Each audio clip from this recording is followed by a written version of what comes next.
pa jaz prešel kar k prvemu uvodnemu referatu, in sicer k reklami kot motorju potrošniške družbe. Reklama kot ekonomsko-kulturna praksa in vizualni simbol najpozneje od konca 19. stoletja označuje naš vsakdanjik. Od tega časa naprej je nastajalo to, kar iz današnjega gledišča lahko označimo kot moderno reklamo v smislu masovno-medijske gospodarske komunikacije.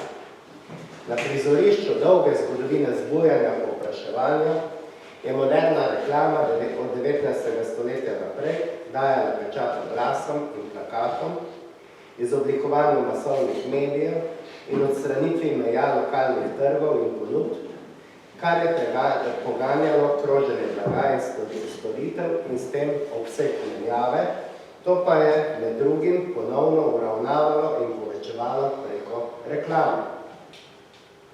Z razširjanjem trga je naraščala anonimnost med producenti in potrošniki, med trgovci in kupci. Blagovna znamka in reklama sta v tej historični konstelaciji stopili v ospredje in predstavljata komunikativni most do potrošnikov.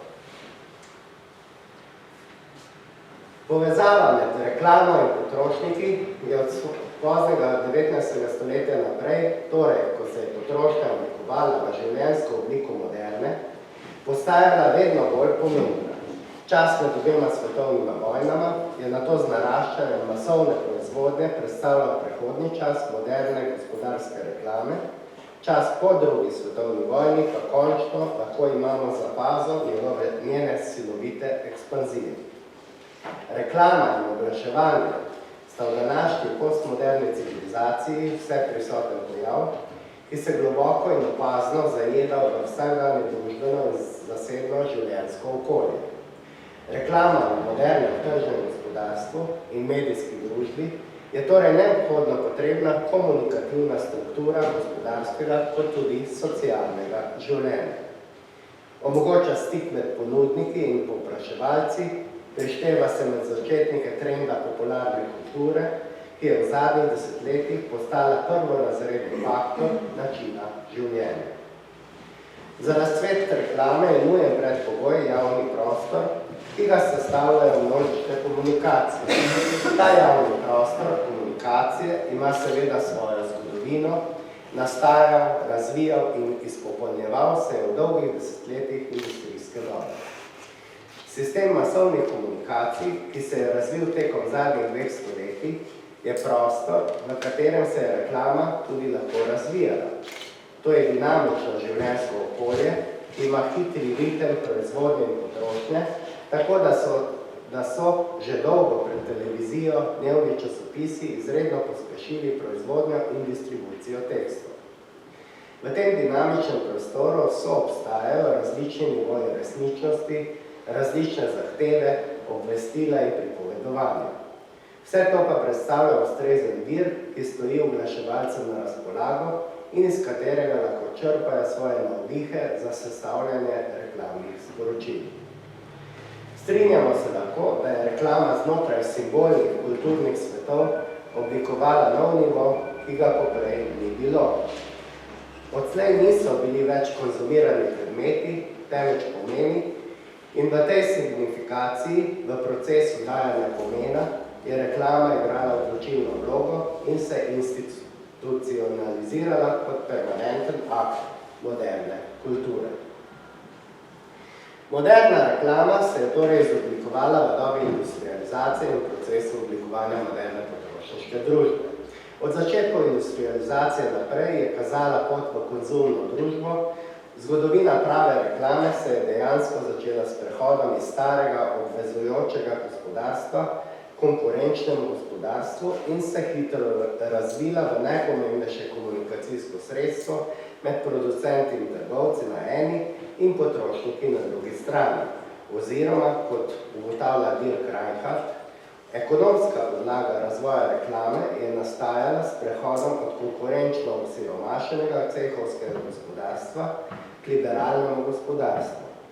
ki je šlo z roko v roki s temeljno družbeno tendenco zamenjave prej skromnejšega pokrivanja potreb s strukturami množične potrošnje.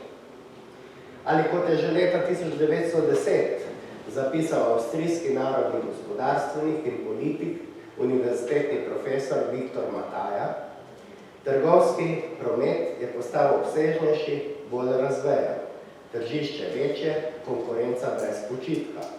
Posedovanje zaščitenih razmer prodaje, nekoč podprto s cehovskimi pravicami in zaprtostjo prometa, je vedno bolj izginjalo, posameznik torej ni imel več prodaje, ki mu je bila dodeljena, temveč jo je moral osvojiti. Prehod v moderni kapitalizem ni terjal samo razmah proizvodnje blaga in razširitev tržnega principa na človeško delovno silo, temveč tudi razširitev tega kapitalističnega trga in sicer tako daleč, da bo ta postal prevladujoč znotraj celotne gospodarske strukture. Rokodelska proizvodnja za stranke, ki se je omejevala na lokalne potrebe, še ni potrebovala moderne gospodarske reklame, ki se je razbohotila z industrializacijo. Z mestnimi območji in lokalnimi vstopnimi dajatvami je poskušala odvračati zunanjo konkurenco, preostalo pa je storila pomanjkljiva prometna infrastruktura. Tovarni so nasprotno že od vsega začetka manjkale takšne zakonske predpravice, osnovane so bile na konkurenci in merile na regionalen trg. Ko je prišlo do delitve producentov in potrošnikov, je reklama postala nujna, da so se oboji lahko našli.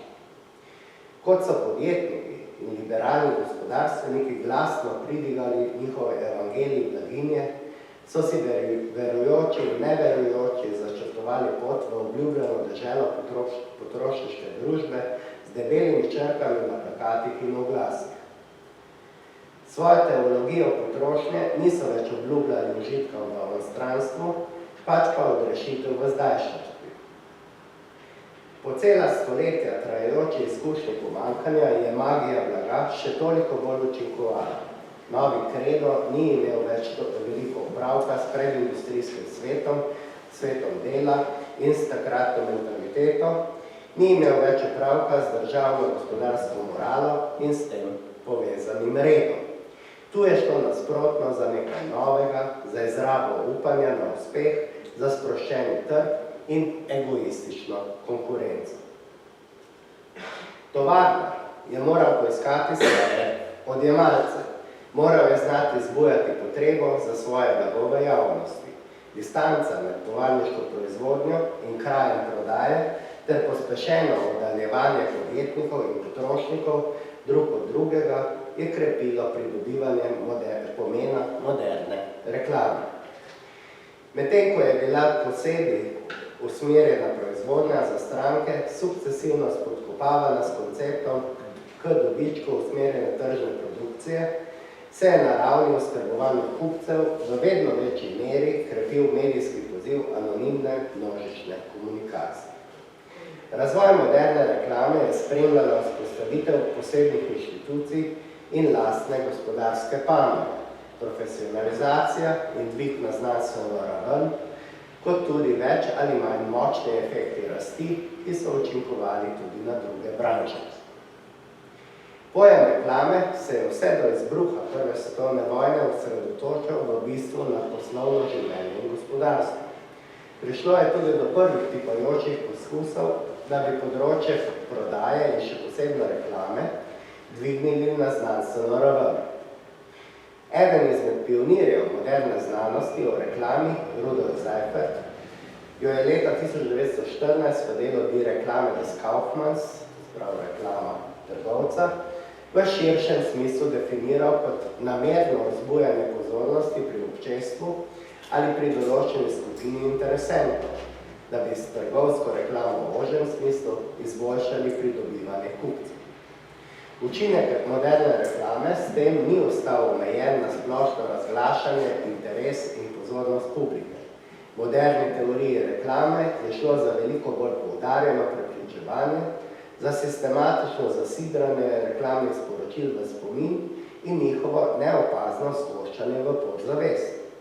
Viktor Mataja, drugi pomemben teoretik reklame iz časa moderne, pa je reklamo dojemal ne samo kot ekonomsko, temveč tudi kot družbeno moč, katere sila se ustvarja iz vplivanja na množice.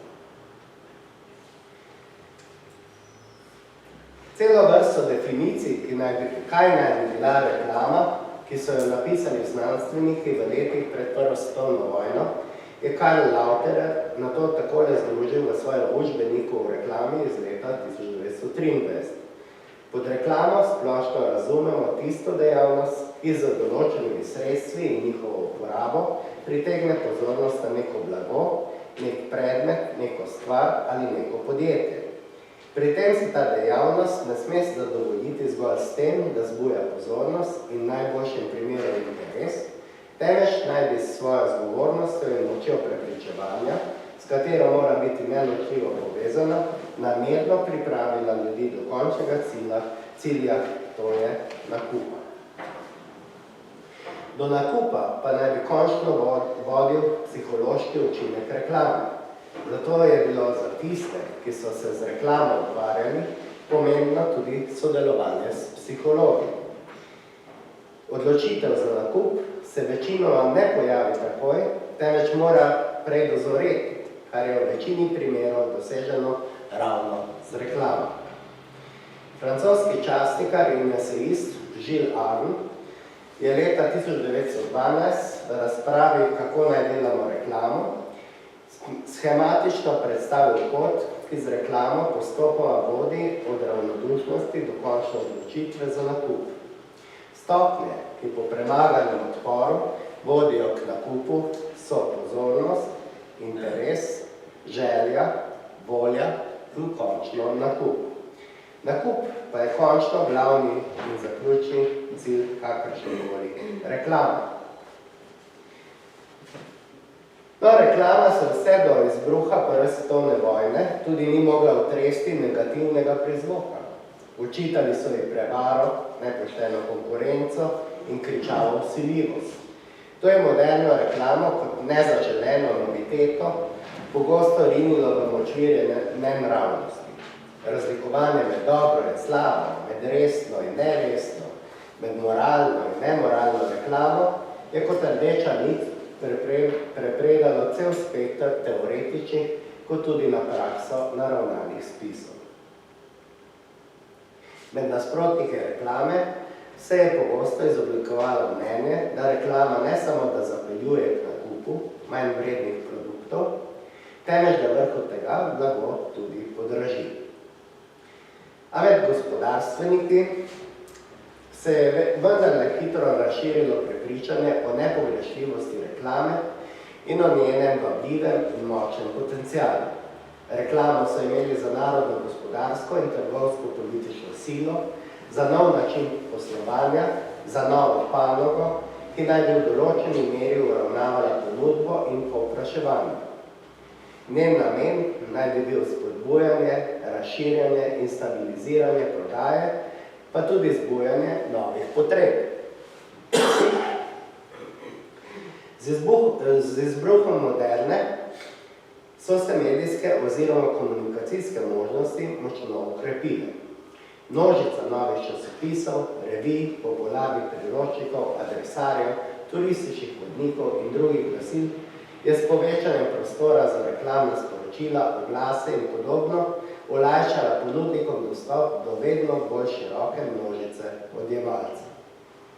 Z industrializacijo je oglaševanje za tovarnarje, podjetnike, rokodelce in trgovce postalo nujnost, če so hoteli preživeti. V času moderne je predvsem časopisna reklama postala najpomembnejše sredstvo komunikacije s potencialnimi kupci, saj je bila tudi najbolj prisotna in evidentna. Poleg tega so odjemalce ponudbe in storitev nagovarjali tudi plakati, reklamni katalogi in embalaža z blagovno znamko. Reklamni stebri kot zunanja reklama cest, ulic in trgov so na prelomu 19. in 20. stoletja, začenši v velemestih, strukturno in optično preoblikovali njihovo podobo. Skupaj s prvimi veleblagovnicami, templji potrošnje, kjer naj bi dobili vse, kar poželi srce, z njihovimi vabljivo aranžiranimi izložbami, vabljivimi prodajnimi prostori, tiskovinami, posebno prodajo s popusti, nagradnimi ugankami, poslikavo pročeli, kot tudi z električno svetlobno reklamo in službenimi vozili, so tvorili del moderne urbane kulture in marketing. Časopisni oglas, v nadaljevanju bom predstavil nekaj naključno izbranih primerov iz nemškega časopisa Laibacher Zeitung, je bil pred Prvo svetovno vojno najpomembnejše sredstvo za producente, ki so na vse večjem tržišču iskali kupce. V svet takratnega oglaševanja je poleg tega cilja zašel še nov element. Producenti in trgovci niso več samo oglaševali, da naj bi določeno blago prispelo in da naj bi ga imeli na razpolago, temveč so začeli za svoje izdelke povsem sistematično delati reklamo. O njih pa niso dali vedeti samo enkrat, temveč so nanje v krajših ali daljših presledkih opozarjali vedno znova in znova. Treba je seveda poudariti, da so obstajale tudi medregionalne razlike. Tako kot gospodarsko-liberalno mišljenje in ravnanje se tudi reklama ni uveljavila kar preko noči. Ponekod je bila bolj, druge spet manj prodorna. V civilizacijskem procesu njenega uveljavljanja in postopnega spreminjanja, ki je sledilo napredovanju modernizacije industrijske družbe, je vse do propada Habsburške monarhije še vedno moč slediti prevladovanje stare, vsebinsko le malo spremenjene reklame, ki pa je bila grafično vendarle iz leta v leto vedno bolj slikovita, privlačna in prodorna oblika časopisnih oglasov. Ti so nagovarjali različne skupine, namenjeni so bili lahko ženskam, moškim, otrokom in mladostnikom, starostnikom, pripadnikom različnih poklicev, na primer kmetje, kmetijski stroji, gostilničarji, hladilne omare, šivilje, šivalni stroji in podobno.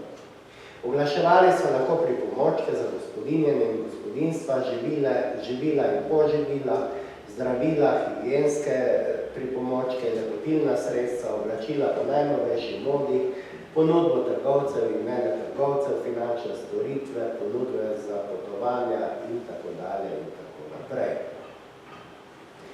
Reklama je bila skratka iz dneva v dan odločilnejša predpostavka uspešnega prodora na trg in garant dobičkonosne prodaje, tako za velika podjetja kot za male podjetnike, tako za rokodelce kot za velike in male trgovce. V tem oziru se lahko strinjamo s povednim komentarjem karikature 5-krat oglas dejansko znaša 50-krat, ki je v predbožičnem času privabljala trgovce, da pravočasno oddajo oglas v posebnem božičnem oglasniku časopisa Laibacher Zeitung. Oglas se je v uredništvu objavilo 9., 13., 17., 20. in 22. decembra 1913. V želji, da bi trgovce spodbudilo k objavi oglasa, pa jih je nagovorilo takole. V tokratnem božičnem času, v katerem celotna javnost še posebej pozorno spremlja oglase, ki v določeni meri predstavljajo svetovalca pri božičnih nakupih, ima gornji izrek, 5-krat oglas dejansko znaša 50-krat, svojo upravičenost. Vsak prepričljiv trgovec bi moral zato, če hoče v božičnih nakupih dobro poslovati, že zdaj začeti z nenehno in odločno reklamo v oglasniku Laibacher Zeitung. Božični čas se začenja, ko se pojavijo prvi oglasi v našem časopisu. Tako so zaključili. No, v predmodernem času so kraljevali v besedeni oglasi, od 60. let 19. stoletja naprej, pa so reklamnim oglasom namenjeni prostor v Laibacher Zeitung, iz leta v leto, seveda počasi in s sramežljivimi koraki, dopolnjevali tudi sličicami vizualno dopolnjene reklame, kot na primer za Hollowayjeve tablete za bolezni ledvic, bolečine v želodcu in ženske bolezni.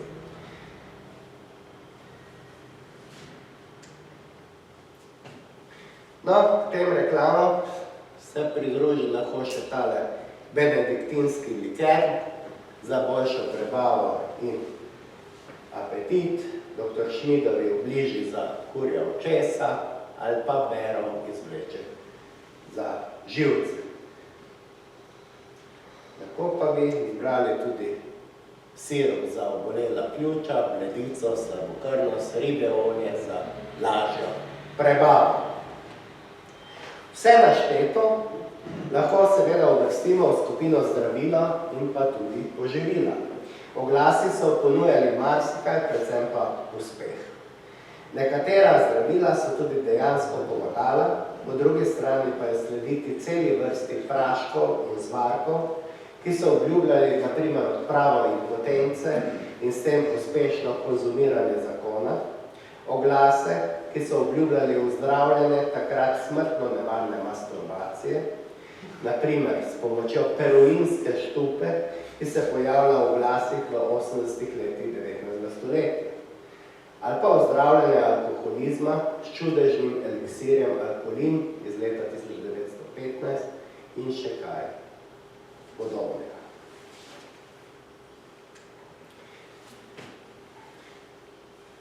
Šivilje tistega časa so se seveda že dolgo navduševale nad priljubljenimi šivalnimi stroji Singer, trgovec z modnim blagom Hamann, če ga spet vzamemo samo kot primer, pa je leta 1875 takole ponujal srajce, manšete, kravate, nogavice in drugo blago. No, pomemben segment oglaševanja so bila seveda tudi lepotilna sredstva in pa pravna sredstva. Med sredstvi za osebno higieno srečamo mila, šampone, kalodon ali zobno pasto, parfume, razne pomade in barve za lase, prašek, persil, pa je že takrat obljubljal gospodinjam, da bodo prihranile delo, čas in denar, ter da bodo po prvi uporabi nad njim tako navdušene, da ga bodo želele vedno znova in znova uporabljati. Ker je v mnogih domovanjih kar mrgolelo raznih zajedalcev in mrčesa, so njihovim stanovalcem kot odlično sredstvo proti vsem insektom priporočali na primer sahelin, oglaševali pa so tudi sredstva proti bolham za hišne ljubljenke. Glasi se malo slab vidijo, ampak so tudi take kakovosti. Kot zaščitna znamka prve sladne kave se kot porok pojavlja seveda tudi podoba samega Sebastiana Knajpa. In tu na doktor razlaga vse v bistvu prednosti, ki jih ima uživanje njegove kave. No, gospodinjam pa so radi toplo priporočali tudi pecilni prašek, vanilin sladkor, dr. Edgar recimo, omenjeni blagovni znamki Knajp in dr. Edgar pa sta na trgu, kot vemo, prisotni še danes. Med oglasi iz let pred veliko vojno pa srečamo še številne druge poznane blagovne znamke, ki izpričujejo njihov pospešen prodor na nadregionalne trge. Njihov nezadržen osvajalni pohod v širni svet so recimo med proizvodi živilske industrije, lahko omenimo še juhe Knorr in domakice najboljšo otroško hrano Köstlin, odlične začimbe Maggi, Liebigove okso, jušne kocke in ekstrakte in podobno. Ki so tudi hrana za otroke, v tem času umetna hrana za otroke je od začetka 20. stoletja naprej stalno prisotna med reklamo. No, tu mogoče samo kot zanimivo zla oglasa, v bistvu dve blagovni znamki, ena je prišla nedavno v češke roke, to je naša Radenska, ki je bila v Ljubljani na voljo pri Ferdinandu Plavcu na Starem trgu, tam si jo pač lahko nabavil. No, druga zanimiva je pa tista o Milki, čokoladi Milka, eno moderno smo že videli, tisto slonovno, tu je pa reklama iz začetka 90-ih let, 19. stoletja, in ko so oglaševali, je Šuhar oglaševal svojo znamenito čokolado. No, potem so pa tu pomembni tudi oglasi lokalnih trgovcev in lokalnih rokodelcev. Zelo navdušen nad oglaševanjem je bil tudi ljubljanski dežnikar Ludvik Mikuš, ki je izdeloval dežnike in pa sončnike, in tu imate v bistvu dva primera reklame iz tega časa. Oglaševal je tudi v slovenskem časopisju, ampak tudi tam se je zanimivo podpisoval z SCH na konc. Sem želel preveriti, pa se je tam Slovenijo, ali se ni, ampak se ni. Taki so bili Mikužovi oglasi pred Prvo svetovno vojno, pa mislim, da so se pa pojavljali tudi obema svetovnima vojnama, da je ta firma kar dolg časa vztrajala. Tako približno je pa zgledala oglaševalna stran v tako imenovanem Amtsblattu zur Laibacher Zeitung. To so bile posebne priloge k časopisu na konc, ki so vedno več prostora namenjale oglasom. In med temi oglasi je gotovo najbolj zanimiv tisle Krajner Gürste, to se pravi za krajske klobase.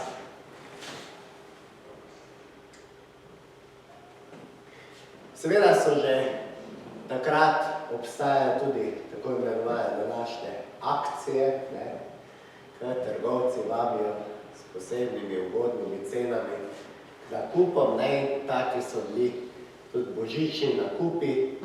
In tu imate dva primera, Ivan Bonač, njegova papirna industrija, da ima poceni ovijalni papir in tako naprej, za darila recimo, in tu Ernest Sar, tudi podjetnik, trgovec v Ljubljani, je ponujil v bistvu posebej ugodno razne artikle, ki jih potem tudi našteval.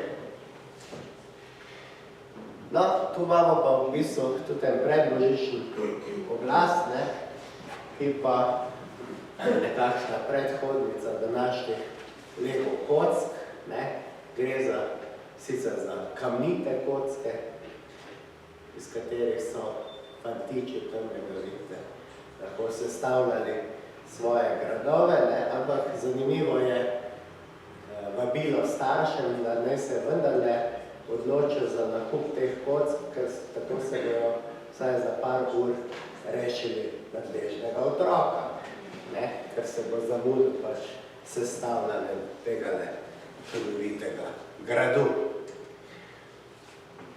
No, čas modernizacije, je oglaševal tudi predhodnico naših hladilnikov, to so prenosne ledenice ali prenosne hladilne umare, potem imate tam vse napisano, komu to priporočajo, recimo za kakšne pivnice, da je pivo ostalo hladno v takšnih omarah, pa za gospodinstvo in tako naprej.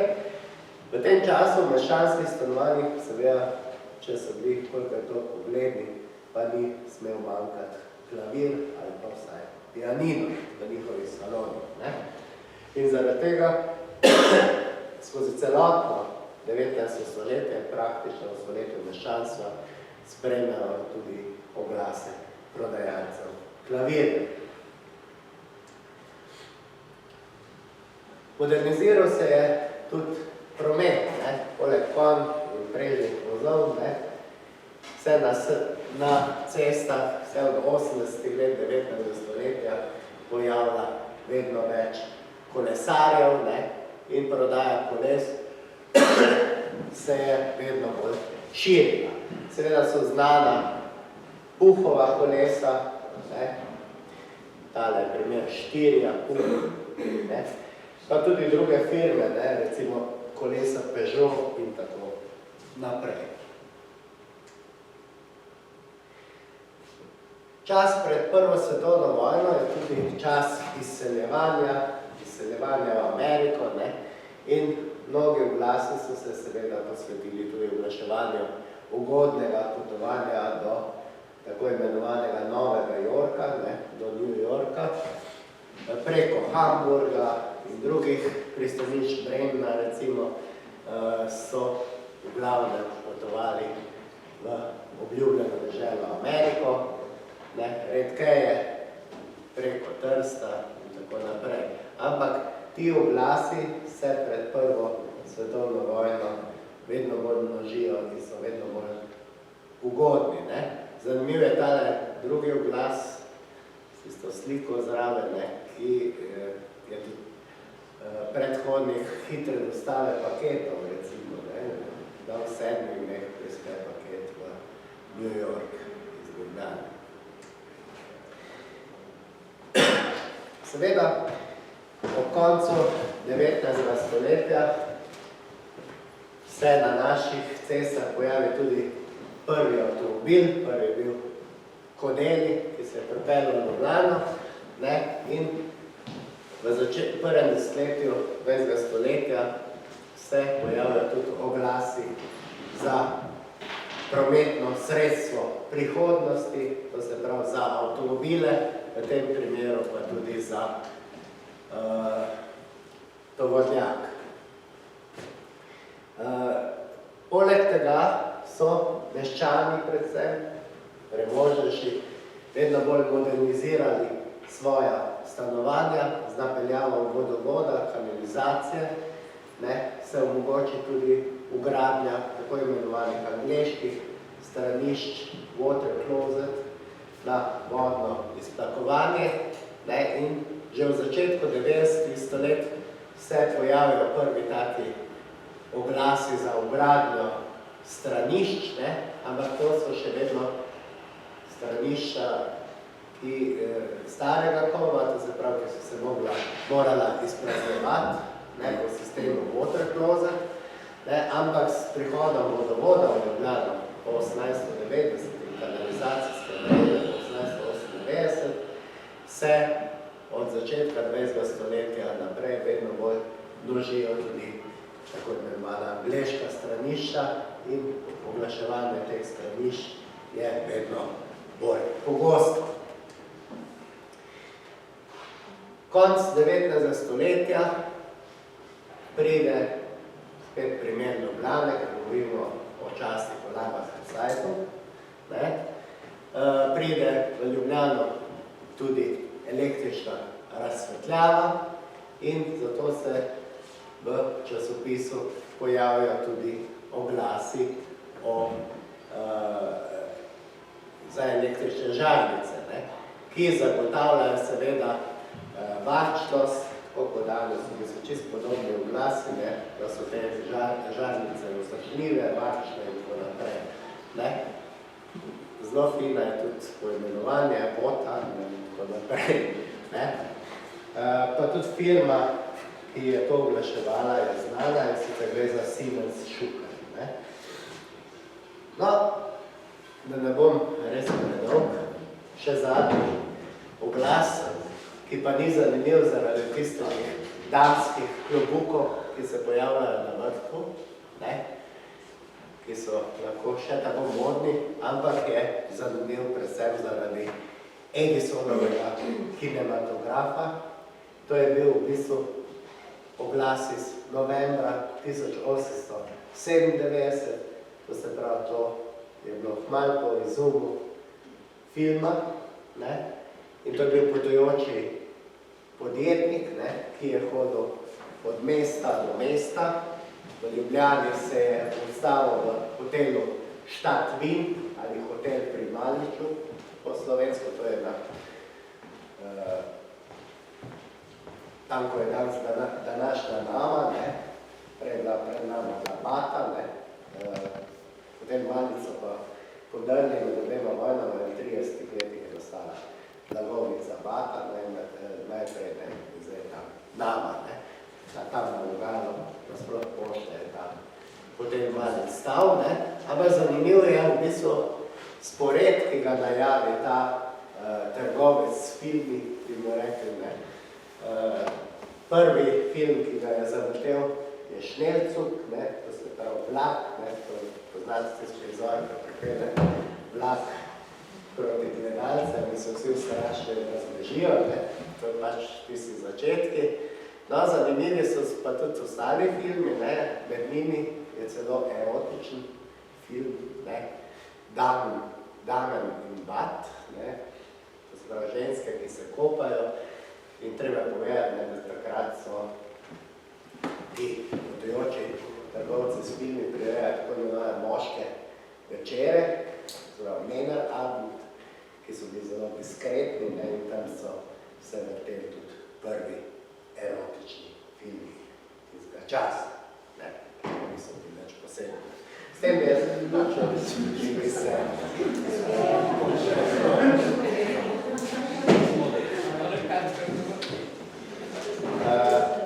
Tako, zdaj pa vprašanje, namerno nisem bil predolg, a bi zdaj kar nadaljeval.